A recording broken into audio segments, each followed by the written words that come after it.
Hello students, chapter number 2 example number 2.3 જે એક જ ખૂબ જ અગત્યનું થિયરિકલ એક્ઝામ્પલ છે જે આપણે ચેપ્ટર નંબર 1ને પણ આપણે તેમાં તાજું થઈ જશે.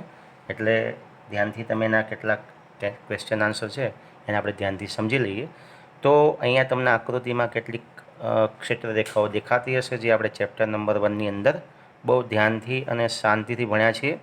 તો પહેલાં તમે જોઈ શકો છો આકૃતિ નંબર એની અંદર એક પ્લસ ચાર્જ તમને અહીંયા આપેલો છે અને એ પ્લસ ચાર્જની જે ઇલેક્ટ્રિક ફિલ્ડ રેખાઓ, જે ઇલેક્ટ્રિક ફિલ્ડ લાઇન જે છે એ તમને ખ્યાલ છે કે ધન વિદ્યુતભારથી કઈ બાજુ હશે? બહાર તરફ.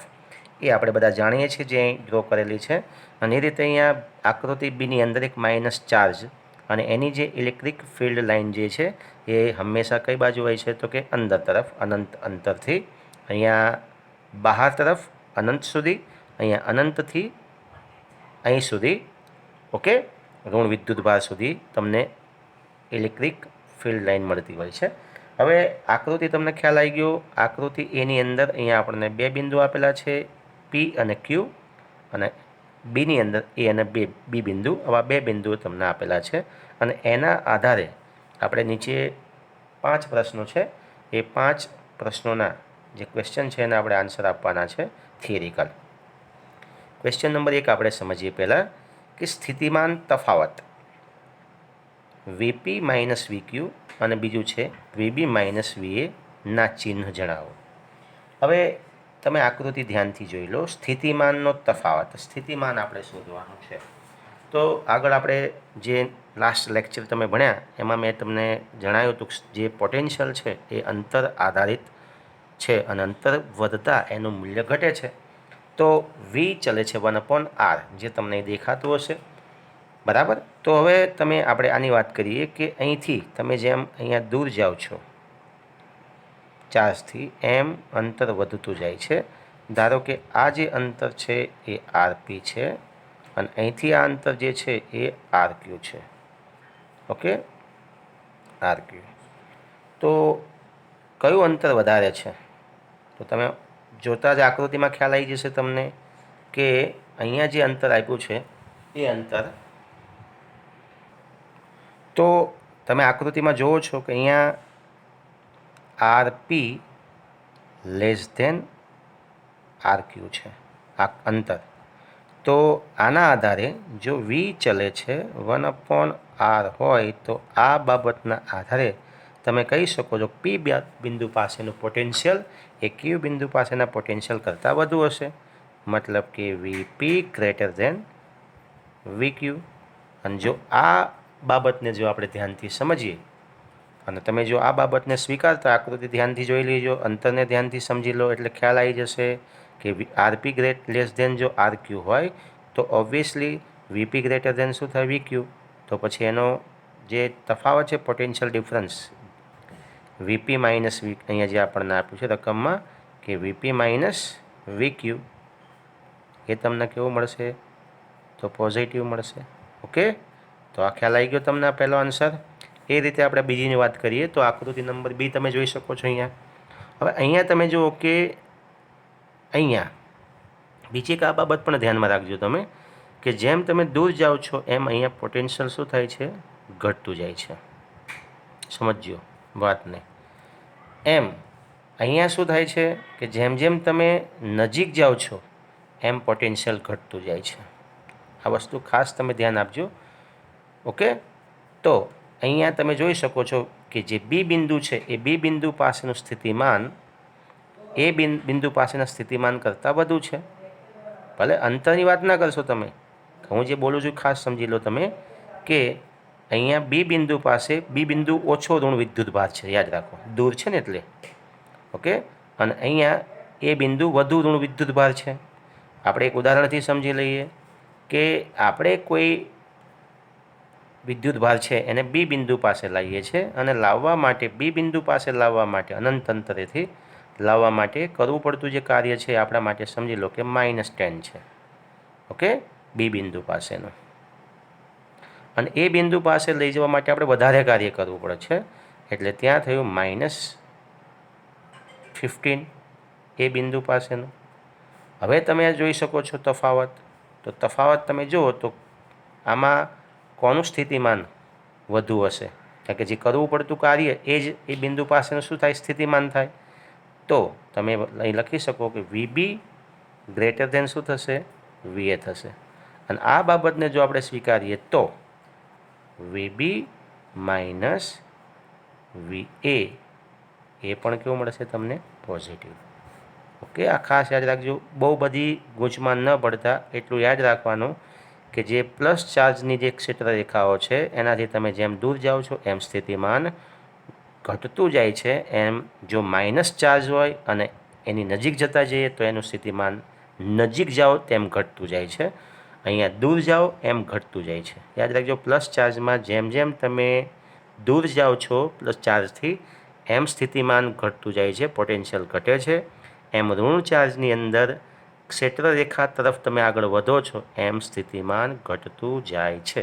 આ વસ્તુ ક્લિયરલી તમે ધ્યાનથી સમજી લેજો. આગળ ચાલીએ પ્રશ્ન નંબર બી તરફ. એક નાના ઋણ વિદ્યુત ભારની Q અને P તથા A અને B બિંદુઓ વચ્ચેની સ્થિતિ ઉર્જાના તફાવતના ચિહ્ન જણાવો. ઓકે, કયા? એક નાના ઋણ વિદ્યુત ભારની Q અને P તથા A અને B બિંદુ વચ્ચેની સ્થિતિ ઉર્જાનો તફાવત. તો આને પણ તમે જોઈ શકો, એક નાના ઋણ વિદ્યુત ભાર ધન વિદ્યુત ભાર તરફ આકર્ષાય છે. બરાબર? ઋણ વિદ્યુત ભાર ઊંચી સ્થિતિ ઉર્જાથી નીચી સ્થિતિ ઉર્જા તરફ ગતિ કરે છે. તેથી Q થી P વચ્ચે સ્થિતિ ઉર્જાનો તફાવત કેવો મળશે તમને? નિશાનીને ધન મળશે. અને એ જ રીતે આ જે ચાર્જ તમને આપેલા A અને B વચ્ચે ત્યાં પણ સ્થિતિ ઉર્જાનો તફાવત તમને કેવો મળશે? ધન મળશે. હવે આ પ્રશ્ન તમને થાય કે ભાઈ કઈ રીતે થાય ને?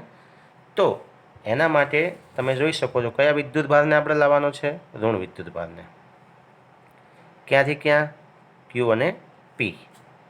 તો તમે જોઈ શકો છો કે અહીંયા પ્લસ ચાર્જ છે. અહીંયા આમાં સમજી લો તમે કે પ્લસ ચાર્જ છે અને ત્યાંથી આપણે ઋણ વિદ્યુત ભારને એક P બિંદુએ લઈ જવાનો છે અને બીજો લઈ જવાનો છે Q બિંદુએ. આ રીતે. તો કયો વિદ્યુત ભાર? ઋણ વિદ્યુત ભાર. અહીંયા આપણો સોર્સ ચાર્જ કયો છે? પ્લસ. હવે આપણે ઋણ વિદ્યુત ભારને અહીં લઈ જઈએ છીએ તો તમે જોતા હશો કે ઋણ વિદ્યુત ભાર આના વડે આકર્ષિત હશે, પ્લસ ચાર્જ વડે. બરાબર? અને આપણે લઈ જવાનો છે ક્યાં? આને આ રીતે દૂર. ઓકે, તો હવે તમારે અહીંયા આપણે શું કરવું પડે છે કે આ પ્લસ ચાર્જથી માઇનસ વિદ્યુત ભારને દૂર લઈ જવા માટે P બિંદુ પાસે લાવવા માટે કરવું પડતું કાર્ય ત્યાં UP વડે સંગ્રહિત થશે સ્થિતિ ઉર્જા, પોટેન્શિયલ એનર્જી. અને તમે પછી એ જ ચાર્જને Q બિંદુ પાસે લઈ જાઓ તો P પાસે લઈ જવા માટે કરવું પડતું જે કાર્ય છે એ UP તરીકે સંગ્રહિત થાય છે. અને Q બિંદુ પાસે લઈ જવા માટે હવે અંતર વધારે છે તો આપણે કાર્ય વધુ કરવું પડશે.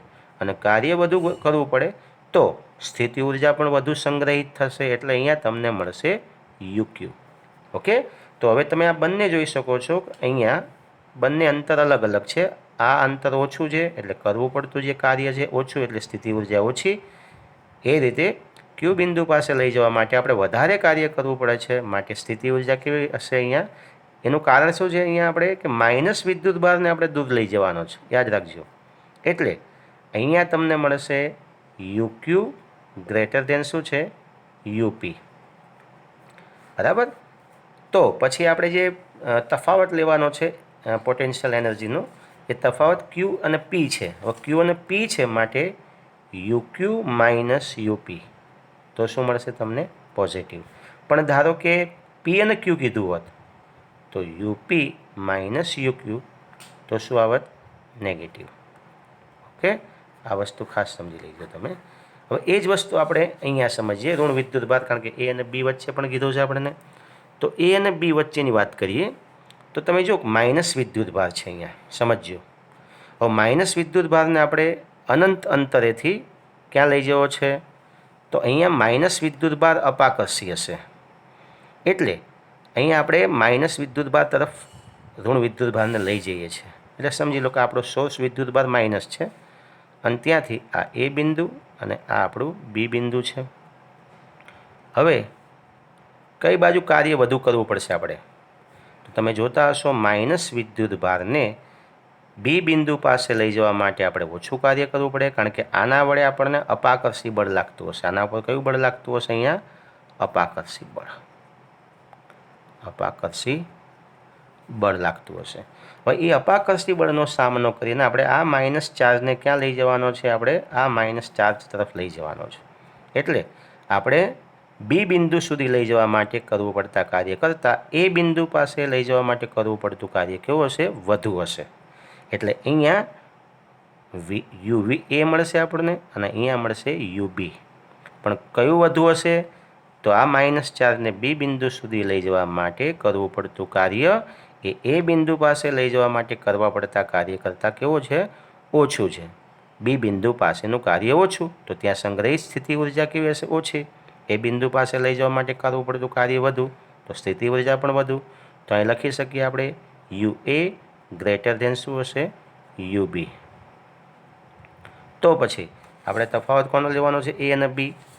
તો ફરી યુ એ માઇનસ યુબી, તો શું આવશે? પોઝિટિવ. ઓકે. અગેન જો બી અને એ કહે તો શું આવશે? નેગેટિવ. ઓકે, ચલો આગળ ચાલીએ. હવે સી, એક નાના ધન વિદ્યુતભારને ક્યુથી પી લઈ જવા ક્ષેત્ર વડે થતા કાર્યનું ચિહ્ન જણાવો. જો એક નાના ધન વિદ્યુતભારને ક્યુથી પી લઈ જવામાં ક્ષેત્ર વડે થતું કાર્ય, યાદ રાખજો, એક નાના ધન વિદ્યુતભારને ક્યુથી પી લઈ જવા માટે ક્ષેત્ર વડે થતું કાર્ય. ચલો અહીંયા આપણો સોર્સ વિદ્યુતભાર કયો છે? તો તમે જોઈ શકો છો સોર્સ વિદ્યુતભાર કયો છે? પ્લસ. કારણ કે ક્યુ અને પી એ બંને કઈ જગ્યાએ છે? આકૃતિ એની અંદર સોર્સ વિદ્યુતભાર પ્લસ છે. હવે અહીંયા આપણો સોર્સ વિદ્યુતભાર છે, અહીંયા આપણું પી બિંદુ છે, દેખાય છે ને, અને અહીંયા આપણું શું છે? ક્યુ બિંદુ છે. ઓકે. હવે આપણે શું કરવાનું છે? એક નાના ધન વિદ્યુતભારને ક્યાંથી ક્યાં લઈ જવાનું છે? ક્યુથી પી તરફ. હવે તમે જોયો આની ક્ષેત્ર રેખા કઈ બાજુ હશે?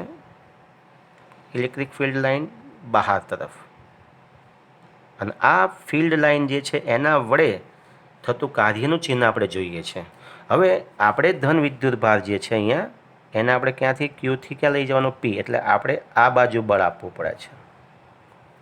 હવે જો આપણા વડે થયેલું જો કાર્ય પૂછે તો સ્વાભાવિક છે વિદ્યુતભારને કઈ બાજુ લઈએ છીએ આપણે? ક્યુથી પી તરફ. અને બળ પણ આપણે કઈ બાજુ આપવું પડે છે? એ જ દિશામાં. બરાબર, કારણ કે અપાકર્ષી બળ લાગતું હશે. આનો આ બળ કઈ બાજુ હશે? સોર્સ દ્વારા લાગતું બળ, અપાકર્ષી બળ આ બાજુ હશે. બરાબર, એફ પ્લસ, જે બહાર તરફ હશે. અને આપણે એની સામે કાર્ય કરીએ છીએ, તો વિદ્યુતભારને લાવવાનો છે પણ એ જ દિશામાં, આપણું બળ પણ એ જ દિશામાં, બંને સેમ દિશામાં છે. તો આપણા વડે થયેલું જો કાર્ય આપણે સમજવું હોય તો ધન મળે. પણ અહીંયા આપણે ફિલ્ડ લાઇન વડે, ક્ષેત્ર રેખા વડે થયેલું અથવા વિદ્યુત ક્ષેત્ર વડે થયેલું કાર્ય જો આપણે સમજવાનું હોય તો આ કાર્ય ફિલ્ડ લાઇન વડે થયેલું કાર્ય કેવું હશે?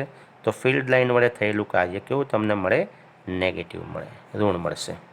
તો આ બાબત તમને ધ્યાનથી સમજાઈ ગઈ. આપણે એક નાના ધન વિદ્યુતભારને ક્યુથી પી લાવવાનો છે, તો ક્યુથી પી લાવવા માટે આપણે અપાકર્ષી બળનો સામનો કરવો પડે. અપાકર્ષી બળનો સામનો કરવો પડે એટલે આપણા વડે થયેલું કાર્ય અને એ જ દિશામાં વિદ્યુતભારની ગતિ છે, એટલે બંને સેમ દિશા છે, તો આપણા વડે થયેલું કાર્ય ધન મળે. પણ અહીંયા આપણે શોધવાનું છે ફિલ્ડ લાઇન, ક્ષેત્ર, વિદ્યુત ક્ષેત્ર વડે થયેલું કાર્ય. તો ક્ષેત્ર વડે થયેલું કાર્ય તમને કેવું મળશે? ઋણ મળશે. આ ખાસ સમજી લેજો. એ રીતે પ્રશ્ન નંબર ડીમાં આપણે આગળ વધીએ. એક નાના ઋણ વિદ્યુતભારને બીથી એ લઈ જવામાં બાહ્ય બળ વડે થતા કાર્યનું ચિહ્ન તમે જણાવો. બીથી કઈ બાજુ લઈ જવાનું છે? એ તરફ.